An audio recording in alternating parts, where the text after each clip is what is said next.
Bismillahirrahmanirrahim. Assalamualaikum warahmatullahi wabarakatuh.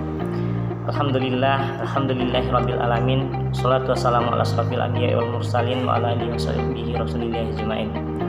Puja dan puji syukur marilah kita panjatkan atas kehadiran Allah Subhanahu wa taala yang mana atas berkat rahmatnya kita masih diberikan kesempatan untuk membuat sebuah video pembelajaran mengenai dampak dari kezaliman.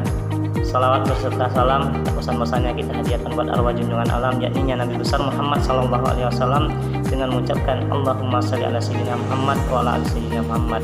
Semoga dengan sering-seringnya kita bersalawat kita mendapatkan syafaat di sisinya kelak, amin amin ya rabbal alamin. Langsung saja kita masuk pada materi kita, yaitu perbuatan zalim. Tolak ukur tingkat dari kemajuan suatu bangsa dapat dilihat dari sisi pendidikannya. Pendidikan mempunyai hubungan yang erat bagi kemajuan dan kesejahteraan suatu bangsa. Karena dengan pendidikan yang baik akan meningkatkan kualitas sumber daya manusia menjadi semakin baik. Selain itu, dengan tingkat pendidikan yang tinggi, maka masyarakat akan mendapatkan kelayaan dan kesejahteraan hidup. Masyarakat mempunyai pendidikan yang tinggi dapat dengan mudah untuk mengatasi berbagai masalah ataupun melakukan penemuan-penemuan baru yang dapat digunakan untuk kepentingan orang banyak.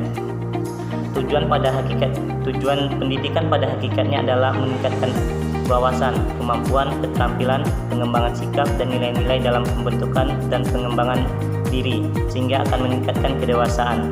Melalui pendidikan diharapkan mampu menghasilkan sumber daya manusia yang berkualitas dan secara otomatis akan meningkatkan kualitas bangsa itu sendiri. Sehingga dengan pendidikan akan moral sejak dini akan menjauhkan perbuatan zalim dalam kehidupan bernegara. Lalu apa sih perbuatan zalim tersebut?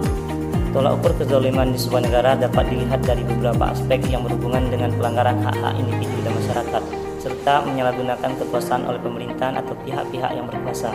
Beberapa indikator yang sering dianggap sebagai bentuk kezaliman diantaranya adalah: pertama, pelanggaran hak asasi manusia. Jika negara atau pihak berwenang seringkali melanggar hak-hak dasar seperti kebebasan berpendapat, kebebasan beragama, kebebasan hak hidup, dan perlindungan dari penyiksaan, ini menjadi salah satu tanda adanya kezaliman. Yang kedua adalah korupsi dan nepotisme.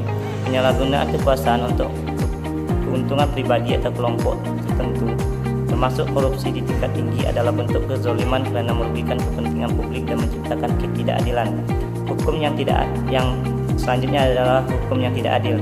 Jika hukum dan sistem peradilan tidak diterapkan secara adil atau digunakan untuk menindas dan lawan politik, kelompok minoritas atau individu tertentu, maka negara tersebut bisa dianggap zalim. Yang keempat adalah ketimpangan ekonomi dan sosial. Ketidakadilan dan distribusi sumber daya dan kesempatan yang menyebabkan sebagian besar masyarakat hidup dalam kemiskinan, sementara sekelompok kecil menikmati kekayaan berlimpah, dapat dilihat sebagai bentuk kezaliman struktural. Yang kelima, represi politik. Penggunaan kekerasan, intimidasi, atau penahanan wewenang terhadap aktivis, jurnalis, atau kelompok oposisi politik adalah salah satu bentuk nyata dari kezaliman yang dilakukan oleh rezim otoriter. Yang terakhir adalah pembatasan kebebasan beragama dan berkeyakinan. Jika negara atau penguasa memaksakan keyakinan tertentu atau menghambat praktik keagamaan tertentu, ini bisa dilihat sebagai kezaliman terhadap kebebasan beragama. Lalu, apakah kita sebagai umat Islam boleh melakukan perbuatan zalim tersebut? Jawabannya tentu saja tidak. Untuk itu, kita perlu memberantas perbuatan zalim tersebut dengan langkah-langkah, yaitu: 1. Menekankan hukum yang adil dan transparan. Cara menghindarinya, pastikan bahwa hukum ditegakkan secara adil dan tidak diskriminatif. Peradilan harus independen dan campur tangan politik dan uang. Cara memberantasnya adalah reformasi peradilan untuk mencegah penyalahgunaan kekuasaan dan korupsi di kalangan aparat hukum. Lembaga anti korupsi yang kuat dan berintegritas juga penting untuk memastikan keadilan. Selanjutnya, pendidikan dan kesadaran publik.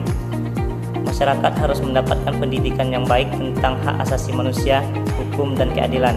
Dengan kesadaran yang lebih tinggi, mereka dapat menuntut hak-hak mereka dan melawan kezaliman.